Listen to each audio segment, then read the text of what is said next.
Turns out you really can teach an old park new tricks. Find out what brand new things are being introduced to the Disney World scene and what brand new things are happening in Disney World for the first time in 2023 here on DFV Guide.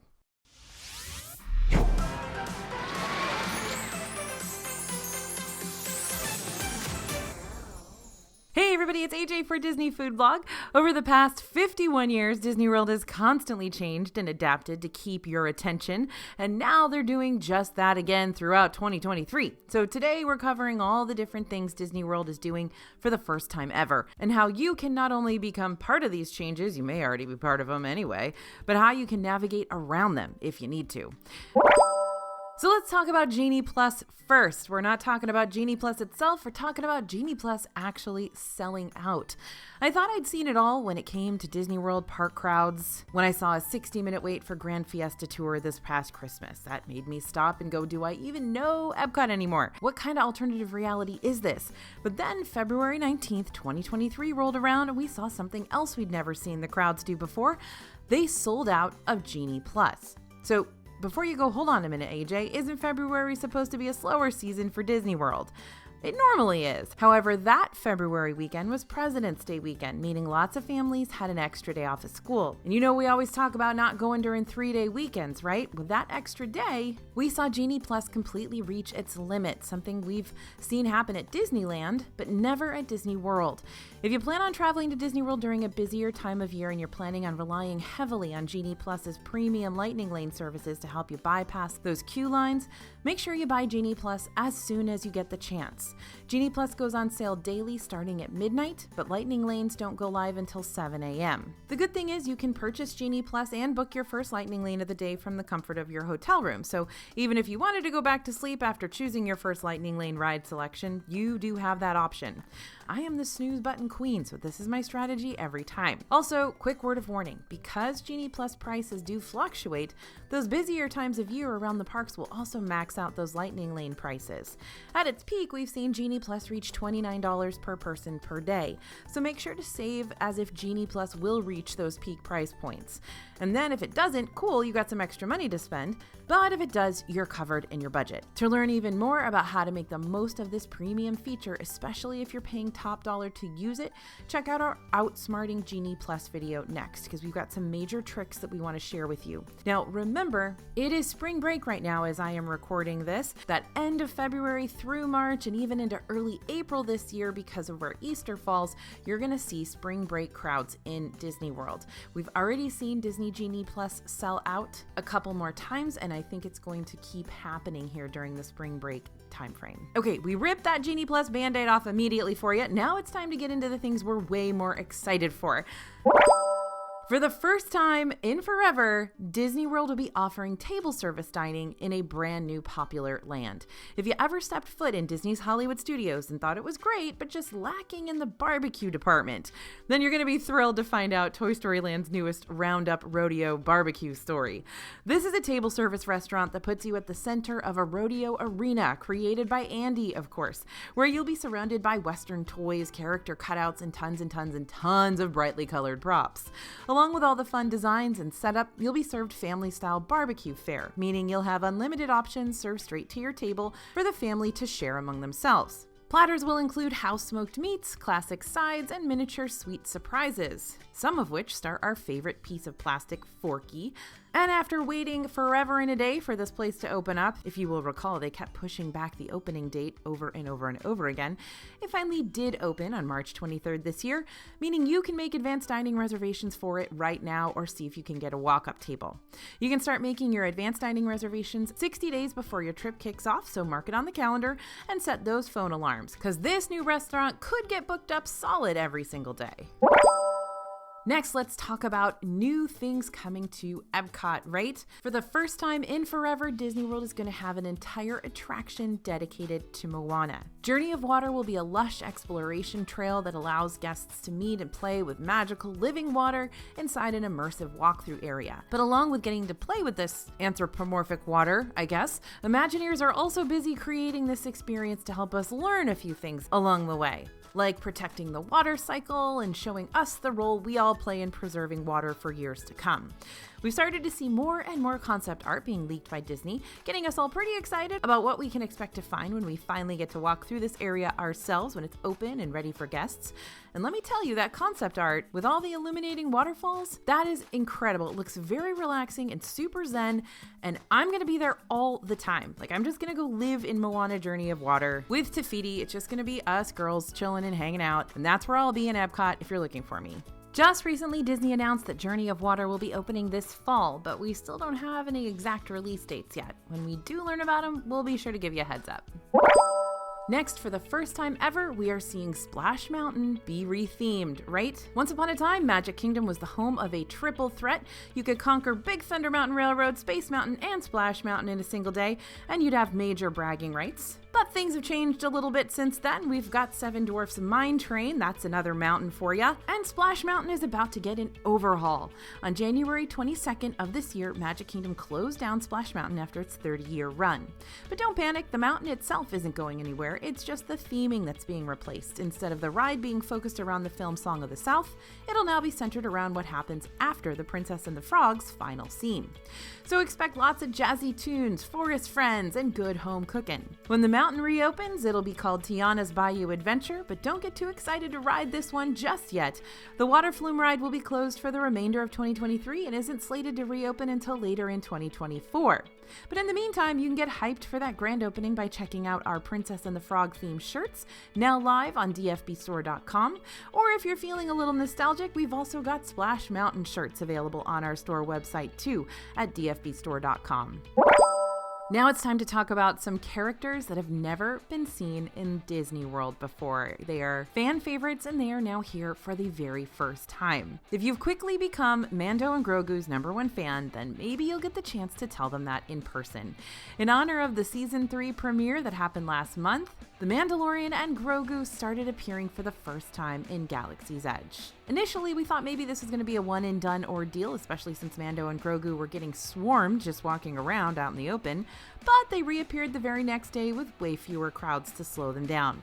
Mando and Grogu have already been making their rounds through Disneyland, so it's nice to see them pop up on the East Coast for a visit. And when you head to Hollywood Studios this year, if you plan on making it out to Hollywood Studios this year, whether you end up seeing Mando and his little green friend or not is up in the air. But if you do happen to see them out and wandering Batuu, make sure to give them some space and take turns with other guests so that everyone can have some one-on-one time meeting and taking pictures with this dynamic duo. Next, it's time to talk about Tron. Bike coaster seating isn't a brand new concept. Just look at Hagrid's motorbike adventure over in Universal's Islands of Adventure for proof. But bike-style coaster seating is a brand new concept for Magic Kingdom. After 5 long years of construction and construction delays, and several weeks of cast member AP and media previews, Tron Lightcycle Run has finally opened to the public.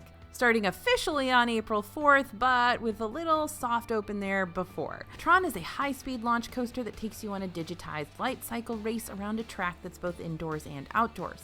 This coaster design was originally built for the Shanghai Disneyland park, but they graciously allowed Disney World to build a second portal to this digital world. Because Tron is a brand new coaster, getting in line for this one isn't going to be as easy as jumping into a physical queue and waiting hours before you finally get to ride. Instead, you'll need to make sure you enter the virtual queue via your My Disney Experience app. Virtual queues open up twice daily at 7 a.m. and 1 p.m. sharp, though you will have a third virtual queue option at 6 p.m.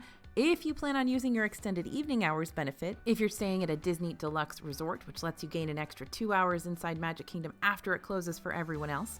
Extended evening hours, by the way, are only available on certain nights, so make sure to check the Disney World Park calendar online to see if your visit aligns with these Deluxe Resort perks. And to learn even more about Tron before your upcoming visit, check out our Tron Lightcycle Run video to find out what this bike seating feels like, whether the hype around this coaster is worth it, and how you can better your chances of getting into virtual queues before all the boarding group numbers disappear. And since we're on the subject of virtual queues and boarding groups and new rides, there's something rather interesting we've noticed since the opening of Tron.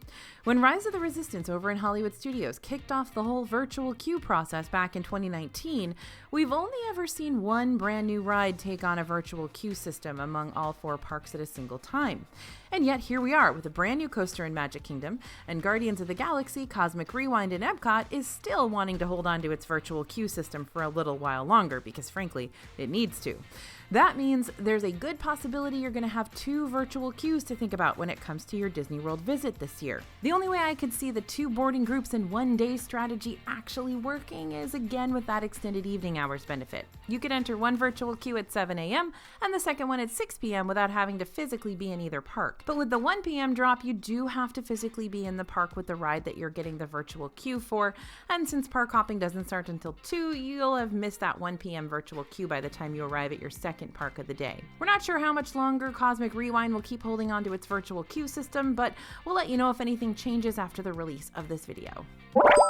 Another thing we're seeing Disney World do for the very first time this year is meet and greets with candy. Yep. So meeting princesses, absolutely normal. Meeting the Fab Five, totally run of the mill. Meeting villains and blue aliens and a mariachi trio of birds, all in a day's work. But there's something super bizarre about being able to meet and greet my favorite childhood candy. And yet here I am living in a world where I can do exactly that. Imagine.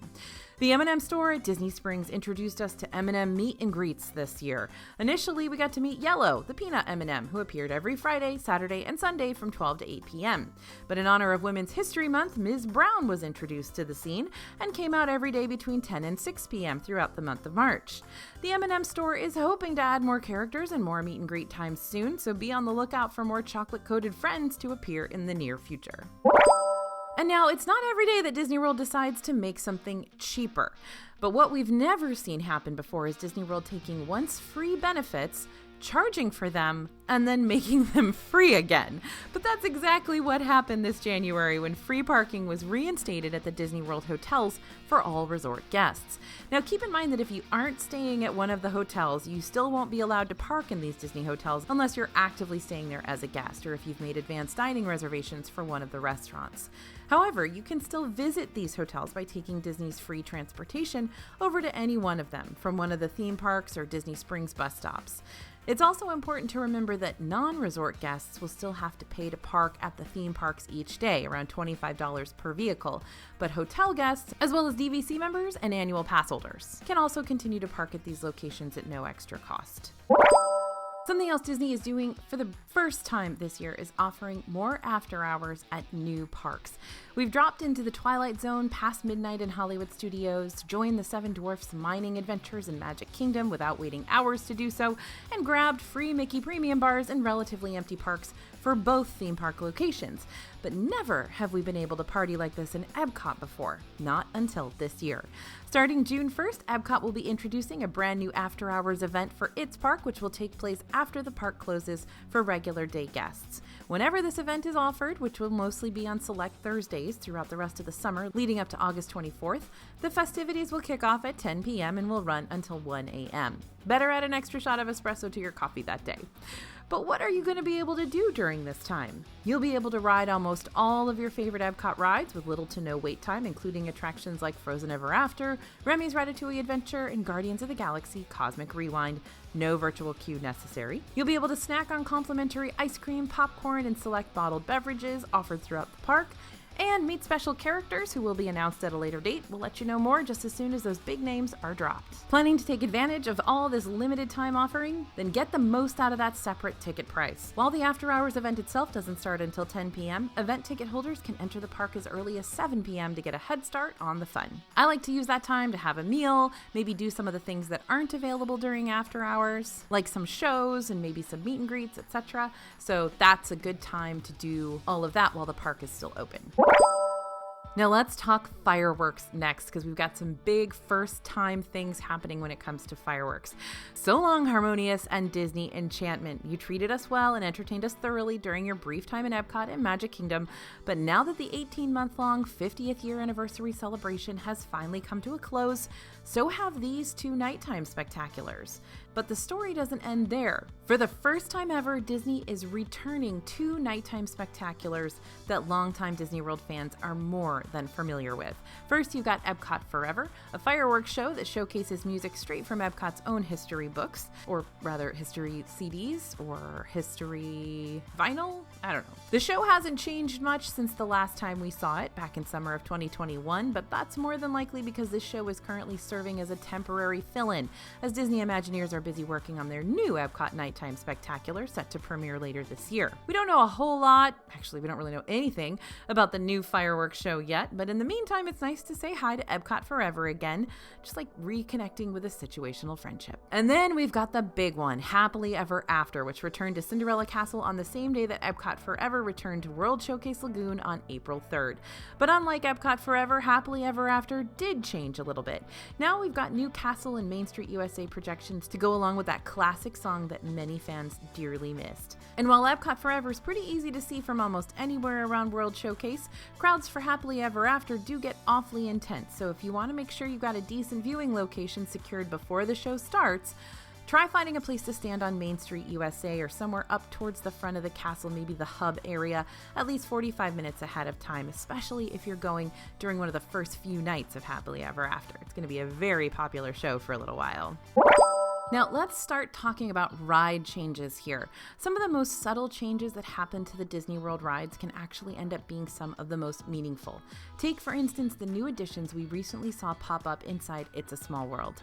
Back in November 2022, Disneyland started incorporating dolls and wheelchairs into some of the ride scenes. And when March 2023 came around, Disney World started to do the same with their version of Small World. So far, only one doll in a wheelchair has been added to the Happiest Cruise lineup, a little flute player, but there could very well be more to come, with possibly more inclusionary changes on their way. These new Disneyland and Disney World additions are, as Disney Imagineer Kim Irvine put it, a way to incorporate meaningful and timely additions to an otherwise classic attraction. So for the first time ever, you're going to see dolls in wheelchairs on It's a Small World. And we're going to circle back to Genie Plus talk again, but you might end up liking this point 10 times better. On March 20th, Disney World added free digital PhotoPass downloads for all attraction photos taken on the day of your Genie Plus purchase. That means Genie Plus can now hook you up with complimentary photos from rides like Haunted Mansion in Magic Kingdom, Expedition Everest in Animal Kingdom, Slinky Dog Dash in Hollywood Studios, Test Track in Epcot, and any other Disney rides that have those special PhotoPass features. This is the first time that they're giving these to you for free with the purchase of Genie Plus. Considering the fact that a single 5x7 PhotoPass purchase is going to cost you over $20 in and of itself, being able to download all your in-ride photos during your park day and have the ability to book lightning lanes to bypass those major queue lines could make the price for this premium tool a way better deal in the long run. But remember, this is for those in-ride pictures only, so you're still going to have to pay a separate price for any PhotoPass pictures that you take in front of Cinderella Castle or in front of Spaceship Earth or just out in the parks. And let's talk about some brand new elements at the Epcot festivals. We may still not be able to talk about Bruno, but I'm not going to shut up about the new topiaries that Epcot added to their Flower and Garden Festival this year. For 2023, we got a new Princess Tiana topiary that's found in the American Adventure Pavilion. She is stunning. And new Encanto topiaries featuring Mirabelle, Antonio, Isabella, and Luisa have been set up at the park's main entrance, making for a very picture-perfect spot. Epcot's Flower and Garden Festival started up on March 1st and will be running until July 5th, so you got plenty of time to visit these new character topiaries. And returning favorites like Peter Pan and Tinkerbell, Anna and Elsa, Kermit and Miss Piggy are back this year, and Woody and Bo Peep. And that's not even half of the greenified characters you can see around the parks. While you're checking out all the floral decor, make sure to try some of the festival's exclusive outdoor kitchens for a bite or two, since you're going to be able to find a few new food booth options around World Showcase, like the Lox Benedict on Everything Focaccia at Brunch Cot, the Orange Sesame Tempura Shrimp at the Citrus Blossom, the Spice Cake with cream cheese icing and candied pecans at Epcot Farmers Feast, and the Florida Strawberry Shortcake at Florida Fresh. For some specific DFB recommendations, we've got our Best of the Fest video up on our channel now, or you can turn to our fully fleshed out 2023 Flower and Garden digital guide located on the dfbstore.com website. Just make sure to type in the code YouTube to save some money on your total purchase. And join me in wishing a happy 100th birthday to the Walt Disney Company. They are celebrating a triple-digit anniversary for the very first time this year. The Walt Disney Company as a whole was founded back in 1923, which ultimately led to the first ever fully animated film, Snow White and the Seven Dwarfs, which made its big debut at the former Carthay Circle Theater in 1927. And the rest is history. Because of this major milestone, the parks around the world are keeping themselves very busy by celebrating those 100 years of Disney magic. Granted, many of these celebratory offerings are mainly happening on the West Coast, but you can still check out 100 years of Wonder-themed merchandise, snacks, bunch of stuff happening in Epcot, and of course the return of Happily Ever After on the East Coast. Not to mention, some potential other celebratory surprises could still be on the horizon for the Florida parks, so stay tuned. Disney World has taken a lot of first-time steps this year, and I guarantee you there's going to be more to come. So if you want to make sure you're staying on top of all the Disney World changes, keep checking back here with the team and me as we continue to navigate this wild year together. Thanks for listening, everyone. Thanks for watching. You're welcome to leave comments about how I like carpet in hotels. I know that that's something we like to discuss in the comments because I'm very adamant about it, and I know a lot of you are not adamant about it, and that's okay because I like having those conversations. But you can also let me know what you're excited about coming to Disney World this year in 2023. As always, this is AJ from Disney Food Blog, and we'll see you real soon.